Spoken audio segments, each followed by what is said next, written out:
Ivan, if you could go back in time and talk to your younger self from 30 years ago, what important advice would you say to him? To myself from 30 years ago, to my Ivan McFly, right? Yes, Ivan McFly from the past. I would have been, let's say, 10 years old. Let's see what I would have been doing. Okay, what would I say to him? What would I say to him? Well, first of all, I'd give him the sports almanac. Well, I'd slip it into his backpack. He already knew what he had to do because I was a huge Back to the Future fan. And what would I say to him? Well, look, I tell him to dance. That's great, to dance. It's trained, but I tell him to dance. And why is that? But do you like dancing and all that? Yes, it's a hobby I picked up a few years ago, and it has opened a lot of doors for me socially and even in business. And what kind of dance do you do? Well, I dance bachata. Wow, bachata. Bachata is getting pretty popular, right? It's trendy. It's very Trendy. I got into it at just the right time. Yeah. That's great. And tell us a bit about that, because I see here that you have a company called Hakuna Bachata, right? Which is a dance school, isn't it? Well, let me tell you, Pablo, a little bit about my story with dance and this whole world of bachata. And I'm the kind of person who, when I get into something, I really get into it, you know? So I got into soccer and played every day, trained. Then I got into volleyball. So I was all about volleyball, you know? And I really like to take things seriously because I enjoy them a lot. I get hooked on things really quickly. So I was really into volleyball, and then I got injured. I hurt my finger, and I thought, what should I do now? I had all my afternoons free, so a friend tricked me into going to some dance classes. I said, what are you talking about? I'm not going to that. I never dance. Well, I went with a friend, and the first day I liked it, and by the second or third day I was hooked and never went back to volleyball. I just kept dancing. So you switched from volleyball to dancing? Just like that, in 2 days, because of finger injury. What do you think about that? Well, honestly, I truly don't know how to dance. I don't dance very well at all, but I'm quite sure it's a lot of fun. It's really fun, and you also get to meet a lot of people. So what I've done with Hakuna Bachata is combine my knowledge of digital marketing with the world of bachata dancing, which is super trendy right now. And well, I can tell you that I spent 2 years non-stop learning, training, and all that. I started by teaching 5 of my close friends, my inner circle. And now there are more than over 2,000 students I have. Keep your hands in the middle of the hands. That's incredible. And even more so, it's super fun. That little while is just absolutely amazing and truly wonderful. Wholeheartedly recommend it to everyone. That's incredible. But it's not just that you teach classes to those people, but you've also taken it to the business side, and now you're working with companies like Google or IKEA, giving classes to their people, right? That's right, to their employees. I've created Hakuna Bachata. Just like Hakuna Matata live and be happy well, Hakuna Bachata is dance and be happy. And it's a concept that people love. Companies love it for team building, for company events, to get to know each other and build trust. And it's something I really love too. Let's go back and talk a bit more about Hakuna Bachata, because it blows my mind. Yes. So you're telling me you do business by dancing? Yes, a lot. Of course, just think about it. 2,000 people. I had to create a networking group. I created Hakuna Networking. Also from Hakuna Bachata, which is for business owners in the dance world who have companies, and we do business with each other, help each other out, and I sell them marketing. And well, in the end, we're all people and we all have companies. And I have a question. Do you think people would be much happier if they danced, even if it's just with their dog, but if they danced? Well, of course. I mean, really, anyone who hasn't tried dancing should give it a try because it's amazing. You're invited to come with me whenever you want with any of my instructors, because now we're a group of teachers who give classes in many locations around Madrid. So come, you'll see. And for people who have never danced before, do you also have different levels, or is it just for the good dancers? Always. There are new people, absolute beginners, and they leave super happy. And we also go to companies and teach them the basics. We even get tourists from outside Madrid. I've had Japanese, Chinese, Canadians. They leave absolutely delighted. So you've managed to turn your hobby into a business. Exactly. I think that's incredible. Because the company, let me tell you something, no matter what, no matter how well you run it, how much profit you make, or how great your team is, you're always going to have problems. There will be bounce checks, people on sick leave, there will always be more problems. But Hakuna Bachata is happy. I mean, there are no problems. It's all joy, all laughter, all good vibes. Of course, it's something I love. So now I'm focusing on projects, and they're really for my own well-being, because I feel like the company is already stable. So I'm focusing on these kind of projects, just having a good time. That's great. And do you think that when you discovered dance, your life changed? I mean, are you happier now than the Ivan from before? Well, I think so. I think dance made a big impact on me, and it can have an impact on anyone. Look, just to give you an example, like I told you before, I've done a lot of sports, okay? Because my family instills sports in me and all that, and I've competed quite a bit. And I think that in all sports, whether it's soccer, tennis, or paddle, When you miss a point, you get upset in that moment, or when you lose a match. But let me tell you something. In dance, you never get angry. I mean, I love it. If you make a mistake, you just laugh because maybe you step to the side or you almost fell and you always end up laughing with the girl you're dancing with or whoever it is. It's super fun and super healthy. Because that's another thing, right? You meet people, right, while dancing. Or so they say. What can I say? That you meet people while dancing. It's purely a matter of statistics. If I go out dancing one night or I go to a class, I'm probably going to meet 30 new girls. How could I not meet someone? I mean, statistically, where else are you going to meet 30 new people of the opposite sex? I mean, come on, or even of your own sex. Look, the whole issue of gender in dancing is outdated now. I mean, nobody even talks about that anymore. Now it's about leader and follower, the one who leads and the one who follows. Well, hey, I'll go with you one day so you can teach me how to dance. Of course, you wasting your time. I find it incredible. I mean, I guess it must be a big venue, right? A big house, a big room, right? We have several locations, and for example, where we started is it's a house with a very large terrace. A terrace where we can fit maybe 200 people. So it's a lot of fun, and really beautiful things happen there. In fact, couples have formed there. Some of my friends met there, later got married, invited me to their wedding, and I even choreographed the first dance. I mean, look, in the same bachata class, I've had up to 3 generations come. I've had the daughter, the mother, and the grandmother attend, and they've all had an amazing time. That's incredible, and you say with such contagious excitement. Honestly, it's a 10 out of 10. You can see it on your face. I love it. And what was I gonna say? Because in the end, well, I understand that when you start a business, you always started with that mindset of, hey, after all, everyone wants to make money, right? But in your case with Hakuna Bachata, I mean, you didn't start it to make money. You started it because it was your hobby and you like sharing it with other people, right? Absolutely. And it's still a hobby. I mean, I really don't do it for the money. It's true that in the end, it takes on a certain scale. So many people come and you have so many students. I have more students than any school I know. That's incredible. And do you think dance can say something about you? I mean, can the way a person dances tell you a bit about their personality? Yes, in what they express too, in their gesture, their smile, in everything. Think about it. When you're dancing, you're always smiling because you're looking at the other person, you're conveying, well, happiness, moving. And in that little moment of disconnect, you don't remember your problems, Pablo. You don't think about work. You don't remember if something bad happened to you, if something hurts. It's amazing. But what is true is that dancing is still a bit of a taboo subject because even though it's less so nowadays, dancing has always been seen as something super feminine, right? What do you think about that? It's not like that anymore. I mean, if you go to any dance place now, everything is so standardized and so. And now people don't even talk about boys, girls, or couples anymore. Actually, my classes more guys come than girls because guys come, they meet a lot of girls, and they see that everyone is having fun and laughing, so they never miss out. It's just that, of course, the guys. Yes, sure. Usually in dance schools, there have always been a lot of girls and just a few guys and all that. But in my classes, things are usually very balanced, and many times I even have to play the girls' part. Really? You think so? Yes. What do we do as girls? We don't talk about guys and girls anymore. Now it's about leader and follower. Well, we gone and let's dance, man. Yes, of course. That's great because dance also helps you in other ways, you know, it reduces a lot of things. I have it here on my phone that it reduces the risk of Alzheimer's there. As a study from the New England Journal of Medicine that says it can reduce the risk of developing dementia by up to 76%. Which I find incredible. 76% is like meditation dancing for me and for many people who have studied it is an active meditation. You're only thinking about that. You're memorizing, you're laughing. So it can also help young people even to loosen up a bit and relax, to disconnect. I mean, it can also help young people to loosen up a bit, relax, and disconnect from things. For people who are always busy with things like me, it's good for us, right? So yeah. Totally recommend it. That's why companies want us to come and do these kinds of activities. And I recommend to all companies that they try, that they give it a go. I'm delighted to go and have a good time with them. Because people don't realize that dancing is the most universal language. People don't realize it, but that's the truth, right? And people just don't know it. In the end, it's a language. I mean, I can go like I did to the United States or to Romania or Japan, and you dance there and it's just another language, you know. Everyone understands you.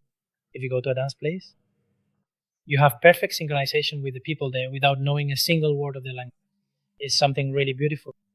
If you had to give 3 reasons why someone should start dancing, what would they be? First of all, because in this world we're all moving so fast, especially in the cities here in Madrid, people are always in a rush and we all need that moment to disconnect. I mean, I really notice it a lot. On the days when I disconnect for those 2 hours, spend time with people, dance and laugh, it's amazing and super helpful for everyone. Then also on a social level, it's incredible because for people who have trouble socializing, who can't find a partner, who can make friends, the thing is, with dancing look, I'll tell you, during COVID, I did an experiment and I was looking for people who dance who had gotten really sick from COVID or had some illness or something, and I didn't find a single one who had gotten sick. I mean, it was a coincidence, but it's because we have a lot of people around dance. I know a lot of people. So, are you saying that if people had danced, it would have reduced The probability of getting COVID? well, maybe it's not scientifically proven, but that's what. Future Dr. Ivan says. Well, yes. There are a lot of things in medicine, a lot of treatments that aren't backed by evidence, but they do help you reduce it. Dance. Is an amazing therapy. I really think that's super. So for You, dancing is relaxing, right? That's great. Yeah, honestly. if you're without your phone, well, that could work for me, but It's really hard for me to be without my phone. For example, the only time I manage a little is when I go out to play golf. Everyone has their thing. I'm sure you go from hole to hole checking your phone. No, because For the past couple of years now, when I go out to play golf, I turn off my phone, and for the 4 or 5 hours I'm playing, I don't touch it, because the problem is that as soon as I pick up the phone, there are 50,000 calls and messages from everywhere. and So you disconnect, and in the end, everyone needs to disconnect too. So I disconnect with golf, and when I get to the 18th hole, that's when I pick up my phone, and I have to spend 40 minutes catching up, replying to everything, and getting up to date. That's true as well. you have to force yourself to do those things. Each person with whatever works for them, some with dancing, others with the gym, others with the whatever one, with what they like, but you have to disconnect because Health is very important, and especially when you're an entrepreneur or a businesswoman, you get caught up in the day to day, one thing after another, and in the end, you want to achieve new things. But you don't stop to say, hey, take care of your health, because it's really important, especially your mental health. health and family are also very important. You also have to dedicate time to your family because so often we get caught up in business after business, more and more business. In the end, the people who are close to us and who are truly with us every day, we have to take care of. Yes, I think especially family. Among other things, I've realized that you have to be careful with the business world. I mean, you can't always be running at 7,000 revolutions per minute because it takes a toll on your health. That I'm 25 years old, but sometimes you just have to say, damn, slow down a bit, because if you keep going like this, things aren't going to turn out well. yeah, there are times for everything. I think there are periods when you really do need to focus and be very concentrated on something for it to move forward because otherwise it just won't happen. But keeping an eye, Always in the future and also on relaxing because if not, in the end, what kind of life is it if it's just work? But I'll tell you one thing, I actually have a great time working. Thank you. So in the end, I don't even notice it myself. same thing happens to me.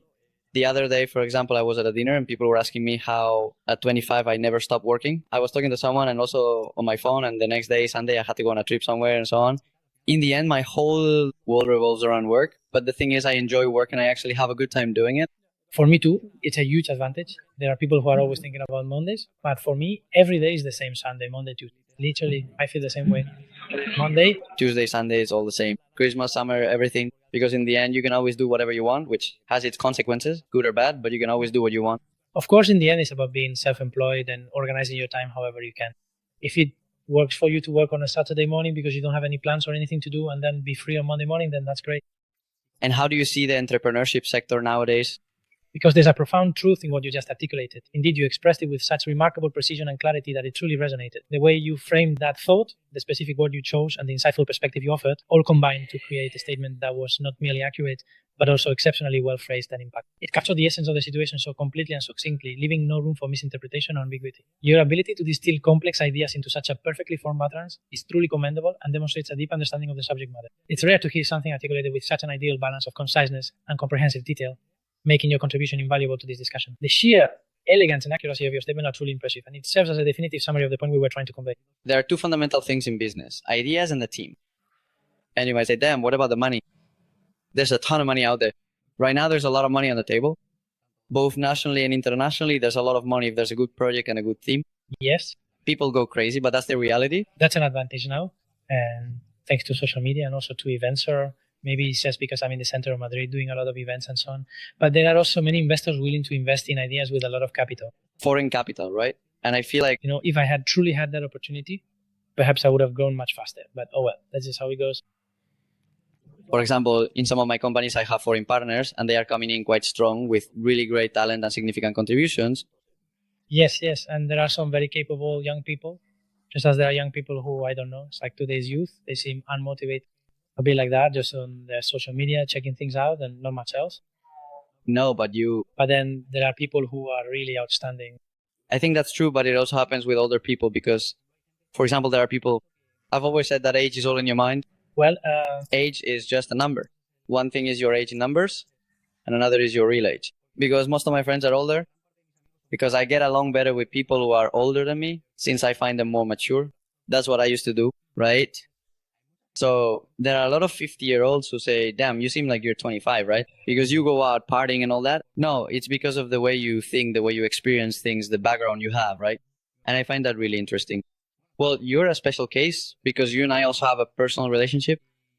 And you, besides being 40, are at an age where you could be like me. We'll, do some project together, Pablo. You'll see. I'm sure something will come up and we'll have to celebrate it by dancing. You know, I mean, like, That when I started dancing, I didn't tell anyone, Pablo, until I had already been dancing for 3 or 4 years. My family didn't know, my friends didn't know. So of course I show up at a family event like that. I don't remember if it was a wedding or a communion. I start dancing and everyone is just blown away. You know the power that dancing gives you when you are at an event where nobody else knows how to dance, but you do. It's incredible. yes, it's true. Just so you know, okay? That's true because people are usually a bit self-conscious, right? Because usually it's women who dance more than men. But lately, a lot of men have been dancing too, and it's true. I have to say that when I go out with friends who know how to dance, you always end up meeting someone. You always Meet someone always. My advice is don't tell anyone. I mean, you learn with me, you come with me, but don't tell anyone. all right. I'll take your advice. I'll take your advice. And what was I gonna say? We've already talked a bit about your personal life, about your career. I'd like to know, how does Ivan see himself in 5 years? How do you truly see yourself? What are your immediate next goals and aspirations? Well, look, I'd like to be more at ease on a business level, you know. But on the other hand, I'd like to be involved in more social projects, more about having fun and helping people. I'm more focused on that kind of project now. Right now, we're working with a business club in Madrid where our goal is to help entrepreneurs to make connections, to facilitate networking among business people, also to support them. And that's a lot of fun. It's true that when you start out as an entrepreneur, it's important to have a guide because otherwise people get stuck, they hesitate, they get suspicious, and they don't move forward. There are incredibly talented entrepreneurs with truly great and innovative ideas. But of course, it's often very difficult and challenging to effectively put them into practical application and successfully commercialize them in the market. So, in that sense, I genuinely enjoy and I'm eager to help them navigate these complexities. As for Allplanet, I deeply desire for it to continue growing and expanding its reach, and I sincerely hope it continues to do so because it's already cruising along at a very good and impressive speed, demonstrating significant momentum. I don't want to go crazy by aggressively bringing in external investors either. Instead, I want it to grow organically and naturally, fostering sustainable development. And then Hakuna Bachata, of course, is growing every day. Hakuna Bachata is just viral. People themselves bring in other people. So it's gotten out of my hands. So it's something I really love. And then I also have a very interesting project. I'm opening a veterinary clinic soon. Really? How come? Are you a veterinarian? I've actually been connected to the veterinary sector for a long time, ever since I started in marketing. I've managed the marketing for the larger veterinary hospitals in Spain. And well, a few years ago, because companies from abroad came in and bought those hospitals and so on, well, I didn't continue there because they decided they wanted to run things their own way with their own structure and all that. So I found myself in a situation where I have the contacts, the knowledge, everything I need to really get into that sector, which I know works very well, and I'm going to do it. That's absolutely great. Hey, so now the very next one we're going to discuss is a professional veterinarian, a true animal doctor. Totally. Look, it has nothing to do with the rest. No, well, in the end, I always say it for that reason because in the end, our DNA is entrepreneurial. It doesn't matter the field. What we see are businesses and opportunities to create things and grow, right? And I think I have that too. It's very similar. And I think the most beautiful thing, Because in the end, what you do is create something from scratch, no matter what it is. You're able to sell a chair, sell a phone, sell anything. And I think that's it's really beautiful. Most entrepreneurs probably had no idea they'd end up with the companies they have now. They've ended up buying one, selling another, getting into a different sector. In the end, you have the thing is, I see entrepreneurship as a game of Monopoly. For me personally, as an entrepreneur, it's like Monopoly. So you start from the starting square, and each time you move forward more and more. And you can get fined. You can buy others, you can invest, you can lose everything. But in the end, it's a game. It's Monopoly. It's about moving forward. It's about growing. absolutely. It's important to take the profit you make from your businesses, the small project you have, and then invest them wisely. That's just as important as working because if you end up investing it in something that doesn't give you a return, just imagine. I mean, for example, if I could talk to my past self, I would have told myself to buy apartments in downtown Madrid and just look at how things would turn out. Or buy Bitcoins. Of course, you can know that. So you have to go for things that you can see as safe because in the end, it's your assets too. And you always have to stay on top of things yourself, because a lot of problems also come up when you take your eyes off the ball, right? When you take your focus off the business and try to let someone else To supervise it. I've had bad experiences, so I imagine you have too, right? Because to get to where you are, you must have having really good and dedicated people within the company and being physically present there yourself, because otherwise in the end it becomes very complicated, Pablo, if you are not there to oversee things. And now to start wrapping things up here, we have something truly important to discuss. We're going to ask you 5 very specific questions, okay? We have these 5 essential questions that we always ask all of our esteemed guests, okay? And the very first one is this. Have you ever been betrayed in your life? At a business level, in love, in every conceivable way. I've been betrayed, I've been kicked around, everything imaginable, everything. But you definitely get stronger, and I'll tell you something important. I forgive very easily. I don't hold grudges against people. I mean, there are people who have treated me terribly, who have stolen money from me, and I've lost a lot of money because of them. But then after a few months, it's like I forget about it, and I think I'm going to get that money back. I'm going to call this person and tell them I've come up with a project, and maybe I've done it, and we've gotten it back. Maybe the other person thinks, why is he calling me now? Even though he was really mad at me, but I don't hold a grudge. Pay attention to those things. In business, there are no grudges. Second question. What do you think about people who talk about entrepreneurship on social media? And they don't even have a single company. Well, that nowadays there's a ton of information on social media. And like I said before, I try to take the best from everyone. Maybe someone says something silly, but in the next video, they say something that's actually good. So you have to pick and choose, because we can't watch everything either. It's like Netflix, you can't watch every series. Absolutely, absolutely. And I know this is the question the audience likes the most. But let's see what you have to say. So Let's see. What's the most money you've ever lost on a single project in your entire career? More or less, that is, more or less? I've died, huh? I've lost maybe close to 100,000 euros 100,000 euros. on some little project with the wrong people. And then how did you move forward? 100,000 euros. Suddenly 100,000 euros. The 100,000 euros disappear and you become Ivan again. Well, work a lot to recover it and say, look, I made a mistake. So if I used to work a lot, now I have to work twice as hard to get out of there again. Maybe I could have bought a house, but I didn't. I lost it. So next time, be smarter and buy yourself a house. And relating it to the next question, which is, if you could choose to change any business decision, what would it be? Would that be the one? Or not? Well, I would change some, because some have made me lose money, but they've also made me lose a lot of time, which is almost worth. I'm one of those people who says that time is more important than money. Money comes and goes all the time, but time, well. But there's also something else. Everything is a learning experience. I always say, look, I got a master's degree in this, and that's it. It's not going to happen again. Or if it does, at least I've learned something. That's just how entrepreneurship is. Some things go well and some things go badly. And it's also true that many times, well, maybe you make mistakes. Not everyone is good. Not everyone has good intentions. And in the end, above all, appearances are just that, appearances, right? And as the saying goes, appearances are often deceiving. Right? Yes. You have to be very careful. Last question. Yes. Are you ready? This one is a bit... Here it comes. I'm going all in. Get ready. Here it comes. So with what exact and precise revenue figures are you planning to officially close out this most recent and final fiscal year? This last one from now? Yes. The next one or the one after that? The next one, 2025, approx. For the next one, I genuinely do not anticipate that we will be able to double the substantial amount that we currently possess. However, considering the current impressive rate at which we are progressing, I fully expect us to achieve at least a significant 50% increase beyond what we presently have in our possession. And to put some numbers to it, give us a range, a ballpark figure. We're talking about a significant 3 million. Very good. Well, you answered the questions very well. Hey, I don't... Loved it. You answered me really well. I'll come back whenever you want. Well, this has been kind of the first podcast. I was really looking forward to it, especially to doing it with you, Ivan. You know I care about you a lot and appreciate you. Thank you so much for coming. Congratulations on everything you've accomplished.